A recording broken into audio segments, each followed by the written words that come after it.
mo sa kay Gold na ayoko nga in love, nakakatanga. Totoo po yan. Naranasan mo ba? Realize ganun ka ba? Naranasan ko po yan. Naging tanga din ako. At syempre, bata po ako nun. Parang, Kailan yan? Kailan? Junior high school po ako, mga grade 10 po siguro. Nagkaroon ako ng boyfriend. Tapos Ang ano klase siya? mo? Opo, tapos puro siya ML. Tapos ako parang nisip ko pag boyfriend-girlfriend, quality time, mga ganyan. Kaya parang ako yung nagmukhang naghabol. Siya yung naunang magkagusto sa akin, pero ako yung naghabol. Sabi ko, oh my God, ganito ba talaga? Kaya simula nun, parang ayoko na talaga mag-boyfriend ulit. Parang na-trauma din ako slide. Trauma ka sa lalaki?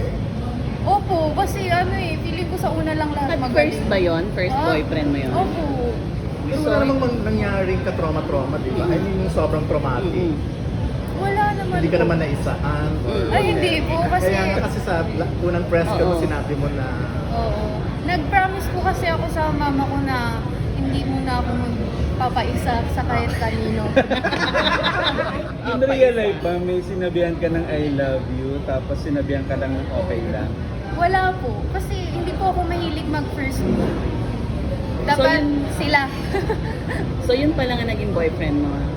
Dalawa po, pero parang yung isa naman, yung pangalawa naman na yun na naging boyfriend ko. Ganun din, ewan ko. Lapitin ako sa mga mahilig maglaro ng mobile games, mga walang time sa akin.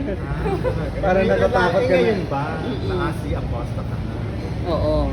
Sa tingin mo ba, nang try. unahin pa nilang ML kesa sa'yo? Po? Sa tingin mo ba, unahin pa nilang ML kesa sa'yo? Ngayon ganyan ka na. Choice po nila yun kung anong gusto nila, buhay po nila yun eh. Pero mukhang ikaw na ang priority siya. Oo. Siyempre, bilang babae, gusto natin tayo yung priority. Pero